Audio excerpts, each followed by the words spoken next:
जय हिंद दोस्तों, आप सभी का स्वागत है all in one education centre में। दोस्तों अभी आज इस वीडियो में हम केवल देखेंगे फुल एनालिसिस ऑन कोविड 19 के बारे में हम पूरी जानकारी आपको देने जा रहे हैं। कितने प्रकार से टेस्टिंग होती है कोविड की उसके बारे में बताएंगे और फिर आपको बताएंगे कि जो पल्स ऑक्सीमीटर है ये कैसे काम करता है, इसमें पल्स रीडिंग कैसे देखेंगे और सेचुरेशन ऑफ ऑक्सीजन कैसे देखेंगे उनके बारे में बताएंगे। पीआई क्या होता है उसके बारे में बताएंगे, इसकी सारी डिटेल्स बताएंगे पूरा यहाँ पर लाइव करके। उसके अलावा आपको बताएंगे कि कौन से सुझाव आपको करने चाहिए, सिम्टम्स क्या है, लक्षण क्या है और कारण क्या है, उसके निवारण क्या है, उन सभी बातों पर हम यहाँ पर डिस्कस करने जा रहे हैं। तो लगे रहिएगा, जुड़े रहिएगा, पूरी जानकारी यहाँ पर हम अच्छे से आपको बताएंगे बिल्कुल आसान भाषा में, ताकि उसको आप जान ले और समझ ले। दोस्तों हम जानेंगे कि टेस्टिंग कितने प्रकार से होती है कोरोना वायरस की। तो ऐसे में हम जानेंगे कि यहाँ पर दो टेस्टिंग होती है, एक रैपिड एंटीजन की और या फिर इसे कहते हैं रैपिड एंटीबॉडी टेस्ट, और दूसरा होता है आरटीपीसीआर। दोस्तों इसमें सबसे भरोसेमंद जो आपकी टेस्टिंग होती है वो आरटीपीसीआर की होती है। उसके अलावा जो आपकी रैपिड एंटीजन टेस्ट होती है वो तुरंत हो जाती है, कुछ ही मिनट लगते हैं उसको टेस्ट करने में। इसमें क्या होता है, घंटों लग जाते हैं। इसका रीजन क्या है दोस्तों कि यहाँ पर हम देखते हैं कि जितने भी वायरस अभी तक हुए थे उसमें हमने टेस्टिंग की थी तो उसमें पीसीआर का यूज हुआ था। पीसीआर के जरिए हम यानी कि पॉलीमेराज चेन रिएक्शन के थ्रू हम टेस्टिंग वायरस की करते थे कि किस प्रकार का वायरस है। ठीक है, उसमें होता था डीएनए, सभी वायरस में हमने पाया था डीएनए। इसमें लेकिन कोरोना वायरस है उसमें क्या है, आरएनए पाया जा रहा है। आरएनए, तो आरएनए से डीएनए बनाने के लिए आरटीपीसीआर यूज किया जा रहा है। पीसीआर में आरटी सिस्टम ऐड किया गया है ताकि आरएनए से डीएनए करके उसकी जांच आसानी से की जा सके, इसीलिए इसमें थोड़ा सा टाइम लग जाता है। उसमें हम बताएंगे कि रिवर्स जो आपका आरटीपीसीआर का फुल फॉर्म क्या होगा, यहाँ पर देखेंगे रिवर्स ट्रांसक्रिप्शन पॉलीमेराज चैन रिएक्शन। तो ये एक चैन होती है, साइकिल होती है, उसके थ्रू चेक होता है। इसमें मशीन आपको सामने दिख ही रहा होगा कि जब हम रैपिड एंटीजन टेस्ट करते हैं तो इस तरह का जांच होता है और इस तरह से किट होती है, उसमें हम तुरंत जान जाते हैं कि पॉजिटिव है या फिर निगेटिव। और फिर जब हम आरटीपीसीआर करते हैं तो इस तरह का इमेज आपको दिख रहा होगा। इसका क्या होता है, सलाइवा चाहे हम जीभ की साइड से ले लें या फिर हमारे नाक के माध्यम से वो ले करके उसमें किट में डाल के या फिर आरटीपीसीआर जांच मशीन में उसमें डाल के फिर हम चेक करते हैं कितनी साइकिल घूम रही है, कितने साइकिल, यानी पर यहाँ पर हम देखेंगे साइकिल थ्रेशोल्ड। ये आपके रिपोर्ट में बताता है कि साइकिल थ्रेशोल्ड कितना है, उस हिसाब से आपके शरीर में कितना वायरस है इसका पता चलता है। तो ऐसे में हम जानेंगे कि साइकिल थ्रेशोल्ड क्या है और ये कैसे काम करता है, कैसे आरटीपीसीआर चेक होता है। तो ऐसे यहाँ पर देख रहे होंगे ये मशीन है, इसमें आपका सलाइवा डाला जाता है और कुछ देर के लिए छोड़ दिया जाता है और वो साइकिल चलता रहता है। यहाँ पर 1 से 35 तक हम साइकिल चेक करेंगे। एक जो आपका माध्यम है कि 35 तक लिया गया है, वो 35 नंबर 35 साइकिल तक चेक होता है। फिर चेक किया जाता है कितने साइकिल पर वायरस है। अगर मान लीजिए ज़्यादा साइकिल, जैसे आप देखते हैं आसान भाषा में समझने के लिए आप सोचे जैसे गन्ना रस पेरा जाता है, कई मशीन आपने देखी होगी, एक साइकिल चलती रहती है और गन्ना उसमें पेरा जाता है। तो कभी कभी देखते हैं जिसमें ज़्यादा रस होता है वो तुरंत उसमें से जूस निकलने लगता है, या फिर आप जूस वाली मशीन देखते होंगे कि ऐसे घुमाते हैं फिर जूस निकलता है। संतरा में जल्दी निकल जाएगा, अनार में थोड़ा सा देर में निकलेगा, और किसी जैसे अमरूद में निकालना हो या फिर और किसी में निकालना हो, सेब में निकालना हो तो और ज़्यादा साइकिल चलानी पड़ेगी। जितने ज़्यादा साइकिल चलाने पर वायरस मिलेगा, मान लो ज़्यादा 1 से 35 तक है, मान लीजिए 1 से 35 तक है, यहाँ पर मान लीजिए 2 ही 3 नंबर पर 2 ही 3 साइकिल पर आ जा रहा है आपका वायरस, उसमें पॉजिटिव रिपोर्ट आ जा रही है, तो इसका मतलब ये होगा कि आपके अंदर ज़्यादा वायरस है। ठीक है, कोरोना की ज़्यादा वायरस है, क्योंकि ज़्यादा जैसे आप गन्ना रस पेरा जा रहा है, ज़्यादा उस मोटा है, अर्ली गन्ना है, तुरंत जूस निकलेगा। उसका मतलब क्या हुआ कि उसमें रस ज़्यादा है, यानी कि उसमें वायरस ज़्यादा होगा किसी आदमी में, तो तुरंत साइकिल घुमाने पर वो मशीन में तुरंत डिटेक्ट कर देगा और वहाँ पर वायरस आपको बता देगा पॉजिटिव आप हैं। मान लीजिए ज़्यादा आपका साइकिल थ्रेशोल्ड ज़्यादा आ रहा है, नंबर ज़्यादा आ रहे हैं आपके रिपोर्ट में, मान लीजिए 35 पर आ रहा है, कोई 30 पर आ रहा है, तो इसका मतलब है आप में शुरुआत हुई है, कोरोना वायरस आप में अभी प्रवेश किया है और आप जल्दी से ठीक हो सकते हैं अगर जल्दी उपचार कर लिए सही से तो, क्योंकि ये तुरंत ही अपने क्लोन बनाने लगते हैं वायरस। कोरोना वायरस बहुत जल्दी ही अपना क्लोन बनाता रहता है, इसलिए ये जरूरी नहीं कि आज आप में कम है साइकिल थ्रेशोल्ड और कुछ दिन बाद उतना ही रहे, तो बहुत जल्दी इसकी संख्याएं बढ़ती रहती है वायरस की। तो ये था साइकिल थ्रेशोल्ड और आरटीपीसीआर टेस्टिंग और रैपिड एंटीजन टेस्ट। तो रैपिड एंटीजन जल्दी हो जाता है, ये थोड़ी देर में होता है, तो इसको हम समझ लिए हैं। अब आगे हम देखेंगे ऑक्सीमीटर क्या है। दोस्तों ये है ऑक्सीमीटर। ऑक्सीमीटर पल्स ऑक्सीमीटर है, ये आपको कहीं भी मिल सकता है, मेडिकल पर इस समय हो सकता है मिल जाए, क्योंकि इस समय क्राइसिस बहुत ज़्यादा है, लोग इसके लिए बहुत परेशान जल्दी खरीदने लगे हैं। ये पहले जो है महंगे मिलते थे, अब लेकिन चाइनीज़ बनने लगे हैं और भी देश बनाने लगा है, तो बहुत सस्ते भी मिल जा रहे हैं। सस्ते कहने का मतलब है 300-400 वाला अब ज़्यादा में महंगे में बिक रहा है, 600-700 ऑनलाइन पर भी मिल जाएगा, लेकिन आपको ऑफलाइन लेंगे तो थोड़ा महंगा मिलेगा।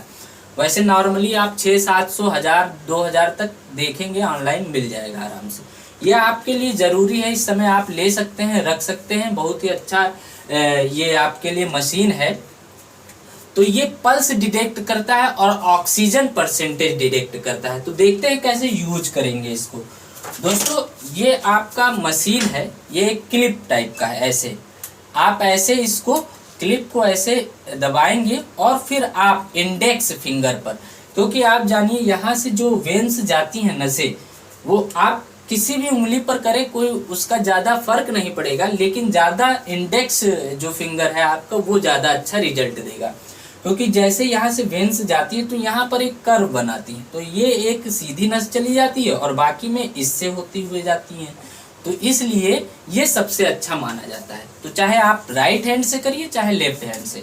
पहले हम क्या करेंगे, क्लिप को ऐसे दबाएंगे और फिर अपनी उंगली चाहे इस तरह से डालिए चाहे इस तरह से डाल दीजिए, और फिर इसको डालने के बाद यहाँ पर एक बटन होगा, उस पर हम क्लिक करेंगे। आप ऐसे भी चेक कर सकते हैं, ऐसे भी चेक कर सकते हैं। तो यहाँ पर आप देख रहे होंगे, इसको हम थोड़ा सा सामने कर दें, ये देखिए, ये आपको यहाँ पर डिटेक्ट अभी करने लगेगा। बहुत कम ही समय में, कुछ ही सेकेंड में पूरा काउंट करके आपका पल्स रेट बता देगा, पल्स कितना है आपका, धड़कन आपकी कितने 1 मिनट में कितनी बार धड़क रहा है, और उसके अलावा आपके अंदर सेचुरेशन ऑफ ऑक्सीजन कितना है, ये भी परसेंटेज बताएगा। तो देखिए यहाँ पर बता दिया होगा अभी तक 98% यहाँ पर आपको SpO2 यानी कि सेचुरेशन ऑफ ऑक्सीजन दिखा रहा है, और फिर यहाँ पर पल्स जो है आपका 89। लेकिन ये इसलिए थोड़ा सा ज़्यादा लग रहा है क्योंकि मैं बोल रहा हूँ तो थोड़ा सा धड़कन तेज होगी। तो ऐसे में क्या है यहाँ पर, लेकिन आप देख रहे हैं PI है, PI 3.2 दिखा रहा है, कभी कभी ज़्यादा भी हो जाता है। तो ऐसे में यहाँ पर आप देख रहे हैं कि SP जो आपका ऑक्सीजन है, ऑक्सीजन परसेंटेज जो आपका 98 है वो बहुत ही अच्छा है, और ऑक्सीजन परसेंटेज आपका जो सेचुरेशन ऑफ ऑक्सीजन परसेंटेज है वो 94 से, ऑक्सीजन जो आपका होगा वो 94 से, ऑक्सीजन 94% से कम नहीं होना चाहिए। कम होगा, मान लीजिए 90 तक हो रहा है तो ज़्यादा दिक्कत तो नहीं है, लेकिन सलाह लेकर डॉक्टर से दवा आपको ज़रूर लेनी होगी। लेकिन 94 से ज़्यादा है, 99 तक है, किसी किसी का हो जाता है 99 तक होता है, 100 भी मान लीजिए किसी का हो गया, तो उससे डरने की नहीं बात है। 94 से कम ना हो, अगर है तो वो चीज़ देखने की लायक है। इसके लिए बताएंगे कि क्या आप करें, तो उसके लिए आपका ऑक्सीजन लेवल बढ़ सकता है, ऑक्सीजन सेचुरेशन बढ़ सकता है। तो 94 से कम नहीं होना चाहिए। दूसरा यहाँ पर आपके लिए वहाँ पर ऑक्सीजन देखा और पल्स देखा। पल्स आपका कितना होना चाहिए, पल्स जो आपका होना चाहिए 60 से 90 तक होना चाहिए। 60 के 90 के बीच हो कोई दिक्कत नहीं है, इससे कम और ज़्यादा हुआ तो दिक्कत हो जाएगी। फिर आपको डॉक्टर से सलाह लेना होगा, परामर्श लेना होगा, उस हिसाब से दवा खानी होगी आपको। इसके अंदर ही रहे सबसे अच्छा है। उसके बाद पीआई आपको बस यही बताता है, पीआई परसेंटेज, ऑक्सीजन परसेंटेज इतना होना चाहिए, और पीआई परसेंटेज ये बताता है कि आपके कहाँ तक ऑक्सीजन पहुँच रहा है, हर एक नस तक पहुँच रहा है, हर एक कोशिकाओं तक पहुँच रहा है कि नहीं, वो बताता है। इसका जो लेवल होता है 2 से 20 तक होना चाहिए, 2 से 20 तक। मेरा अभी 3.6 आया था, तो एक बार चेक किया था तो 14 भी आया था। तो इससे बस ये है कि 0.5 से कम ना होने पाए पीआई। 0.5 से कम हो गया तब दिक्कत है, इतना होना चाहिए आपका। तो आप स्क्रीनशॉट लेना चाहें तो इसका ले सकते हैं, फिर अगला और चीज़ आपको बताएंगे हम। दोस्तों अब हम इसमें देखेंगे कि इसमें लक्षण क्या होते हैं कोरोना वायरस। अगर किसी को हो रहा है तो कैसे जानेंगे कि उसको कोरोना वायरस है आखिर में, और फिर हम जानेंगे कि जांच करने के कौन कौन से तरीके हैं कि आपके अंदर ऑक्सीजन कितना है, और फिर उसके बाद हम बताएंगे ऑक्सीजन मेंटेन कैसे किया जा सकता है शरीर में। तो दोस्तों आसानी से समझेंगे इन सभी चीज़ों को। जैसे जैसे आप सब जान रहे होंगे कि धड़कन तेज होना, धड़कन जैसे पल्स भी आपका जैसे ज़्यादा हो जाए तो दिक्कत है, कम है तो भी दिक्कत है। फिर उसमें ओठ नीला पड़ने लगता है, सांस फूलने लगता है, यानी सांस लेने में दिक्कत होने लगती है, तेज बुखार है, सर्दी जुखाम है, और फिर सूखी खांसी है, कमजोरी है, आप कुछ भी मन नहीं लग रहा खाने में। तो दोस्तों ये तो मौसमी बीमारी भी है। इस समय जिस तरह से मौसम हो रहा है तो बुखार किसी के आ जा रहा है, तेज बुखार नहीं, बुखार भी आ जा रहा है, सर्दी जुखाम भी हो जा रहा है, सूखी खांसी या खांसी भी हो जा रही है। तो इसलिए ज़्यादा परेशान इसके लिए नहीं होंगे कि बुखार हो गया। मान लीजिए अभी इस समय शादी चल रही है, मित्रों की शादी है, कई लोग नहीं जा पा रहे, उसके लिए भी बुखार आ जा रहा है, तो इसलिए परेशान नहीं होंगे। और इसमें हम बताएं आपको कि तरीका, आपको ऑक्सीजन, जैसे शरीर में ऑक्सीजन हमारे बना रहे, बस वो सबसे मेंटेन है, ऑक्सीजन है आपका। और सांस, जब ऑक्सीजन होगा तो फिर आपको सांस लेने में दिक्कत नहीं होगी। इसलिए हमने बताया अभी ऑक्सीमीटर के द्वारा, पल्स ऑक्सीमीटर के द्वारा हम कि ऑक्सीजन कैसे चेक कर लेंगे अपने शरीर में। आपका पल्स रेट कितना है पर मिनट, जैसे इसमें बताया है कि ऑक्सीजन आपका 94% से कम ना हो, और पीआई जो आपका है कि सभी नसों में प्रॉपरली पहुंच रहा है कि नहीं वो बताता है, तो 2 से 20 के बीच होना चाहिए। और ये जो आपका है 60 से 90 के बीच हो, कोई दिक्कत नहीं है। ठीक है, ये सब चीज़ें अगर हैं ऑक्सीमीटर में तो आपको निश्चिंत रहना है। ये हमेशा आप चेक करते रहिए, क्योंकि ये बदलता रहता है। सुबह चेक करिए, दोपहर में चेक करिए, या 2 घंटे अंतराल पर चेक करिए, चेक करते रहिए। घर पर है, अपना मशीन है, कोई दिक्कत नहीं है, सेल पड़ता है वो हो ही जाएगा। अब दूसरा तरीका आपको बता रहे हैं रॉथ स्कोर। रॉथ स्कोर क्या है, आपको सांस खींचना है ऊपर की ओर, फिर काउंट करना है कितने नंबर तक काउंट कर पा रहे हैं। अगर आप 30 तक चले जा रहे हैं और 30 के ऊपर तक जा रहे हैं तो बहुत अच्छा है, आपका ऑक्सीजन जो सिचुएशन है बहुत अच्छा है, ऑक्सीजन आपके अंदर सही है, दिक्कत घबराने की कोई ज़रूरत नहीं। जैसे आप सांस खींचे, मन ही मन में काउंट करेंगे, 1 2 3 4 5 6 7 8 9 10 11 12 13 14 15 16 17 18 19 20 21 22 23 24 25 26 27 28 29 30, ऐसे आप गिनेंगे। 30 तक गिन ले रहे हैं, आपको कोई दिक्कत नहीं है, यानी कि आपके अंदर 94% से कम नहीं है ऑक्सीजन। ठीक है, और उससे कम मान लीजिए आप 10 तक गिनते ही परेशान हो जा रहे हैं, 10 तक ही नहीं गिन पा रहे हैं, 10-12 तक ही रुक जा रहे हैं, तो आपके लिए दिक्कत है। तब तुरंत आप ऑक्सीजन के लिए आप चाहे डॉक्टर से बात करिए, चाहे जो भी घर पर अपनाना वो चीज़ तरीका अपनाइए जरूर। तो 10 तक आप अगर गिन नहीं पा रहे तब दिक्कत है, अगर 30 तक गिन ले रहे हैं तो कोई दिक्कत नहीं है। ठीक है, ये आप करेंगे। रॉथ स्कोर, इसको आप जान लेंगे। ऐसे करेंगे 1 2 3 4 5 6 7 8 9 10, ऐसे करते हुए 30 तक गिनेंगे। मन ही मन में गिनेंगे, बोलेंगे तो ऑक्सीजन ऐसे भी निकल जाएगी। मन ही मन में गिनेंगे 30 तक, ठीक है। ये आपका रॉथ स्कोर होगा। अब जानेंगे ऑक्सीजन मेंटेन करने का तरीका क्या है। मान लीजिए कभी आपने ऑक्सीमीटर से चेक किया, आपके अंदर 90% आ रहा है, तो कोई दिक्कत नहीं है, घबराने की नहीं है। 94% से ज़्यादा होना चाहिए। थोड़ा बहुत कम हो गया तो ज़्यादा घबराने की नहीं है ज़रूरत। तो ऐसे में आप कैसे 94 तक पहुंच सकते हैं? तब क्या करेंगे, तब आपको अवाक प्रोनिंग का तरीका अपनाना पड़ेगा। अवाक प्रोनिंग क्या है?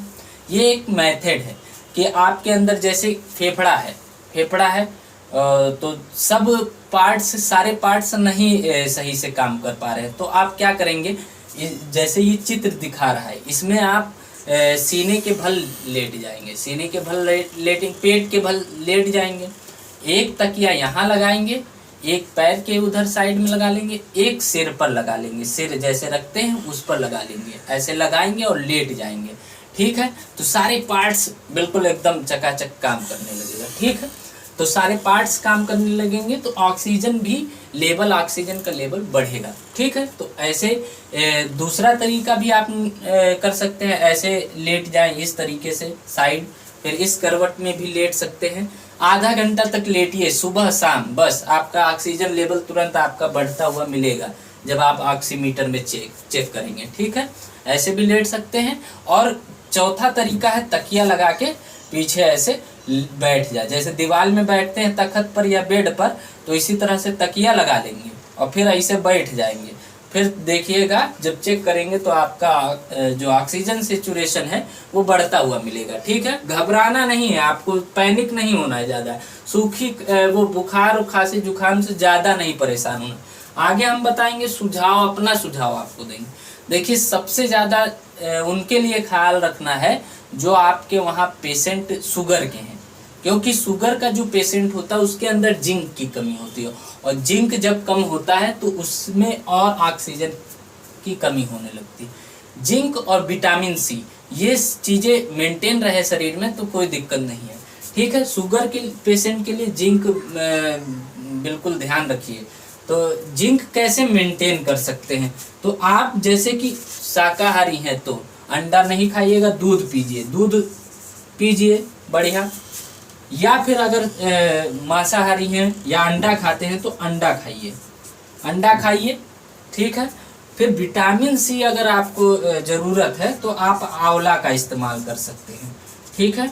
आंवला, नींबू है, ये सब इस्तेमाल कर सकते हैं। क्योंकि आंवला ज़्यादा उसमें विटामिन सी पाया जाता है, 5-6 नींबुओं के बराबर एक आंवला में पाया जाता है। इस समय नहीं मिलेगा, फिर भी आप मान लीजिए कोई मुरब्बा रख रहा हो या किसी के पास सूखा आंवला हो, उससे लेकर खाइए खरीद के, ठीक है। ये चीज़ें अपना सकते हैं। या फिर आप टेबलेट भी यूज कर सकते हैं, विटामिन सी का जो आपका कैप्सूल होता है वो खा सकते हैं, और जिंक टेबलेट भी ले सकते हैं। तो ऐसे आप तरीके अपना सकते हैं। तो ये सब चीज़ें आपको ध्यान में रखना है। ऑक्सीजन देखिए बहुत ज़रूरी है शरीर में, क्योंकि हम जो अब ऑक्सीजन सिलेंडर क्यों ज़रूरत पड़ रही है, वैसे तो वातावरण में ऑक्सीजन ही है, 21% ऑक्सीजन है, लेकिन जब हम सिलेंडर के माध्यम से लेते हैं तो पूरा 100% वो ऑक्सीजन ही होता है। इसलिए सिलेंडर की आवश्यकता पड़ रही है, क्योंकि सांस लेने में पूरा ऑक्सीजन जा रहा है तो रिकवर हो रहा है। 21% जब हम ऑक्सीजन लेंगे तो नहीं रिकवर हो पाएगा जल्दी, इसीलिए सिलेंडर की आवश्यकता है। और जान रहे हैं कि बेड, वेंटिलेटर और ऑक्सीजन ये सब मिल नहीं रहा है, मारा मारी पड़ा है, 10 गुना 20 गुना पर सब चीज़ें मिल रही है। इसलिए घर पर भी रहें, सुरक्षित रहें, मास्क लगाए रहें, और जब ज़रूरत हो तभी घर के बाहर निकले, ज़्यादा बुआ और फूफा ना बने किसी का, ठीक है। तो इन सभी चीज़ों को ध्यान रखिएगा और अच्छे से रहिए, स्वस्थ रहिए, मस्त रहिए, परेशान पैनिक ना होइए। 1 महीना अच्छे से गुजार लेंगे, कोई टेंशन नहीं, ऑक्सीजन की कमी भी नहीं है, लेकिन कालाबाजारी ज़्यादा हो रही है। और अभी 1 तारीख से इंजेक्शन लगने वाला है, तो आपसे यही निवेदन होगा कि इंजेक्शन ज़रूर लगा लें। क्यों, इंजेक्शन अगर लग रहा है तो आपके अंदर बुखार सिम्टम आता है कि वो थोड़ा सा बुखार हो जाता है, वो तो साइड इफ़ेक्ट दिखाएगा कि थोड़ा भी बुखार होगा, क्योंकि आपके अंदर एंटी चीज़ें दी जा रही हैं इंजेक्शन, उससे लड़ने के लिए, तो थोड़ा बहुत तो उसका रिएक्शन आएगा। बुखार 1-2 दिन रहेगा तो कोई दिक्कत नहीं है, लेकिन उसके बाद अगर आपको कोरोना हो रहा है तो आपके ऊपर आपकी जान नहीं जाएगी, ये पूरी गारंटी है। ज़्यादा इम्यूनिटी सिस्टम कम है तब दिक्कत है। और इम्यूनिटी बढ़ाने के लिए आप भाप लीजिए और पौष्टिक आहार खाइए, ठीक है। इम्यूनिटी आपकी बनी रहेगी। एक्सरसाइज करिए, योगा करिए, अनुलोम विलोम करिए, ठीक है। इस वीडियो में इतना ही। जय हिंद, जय भारत।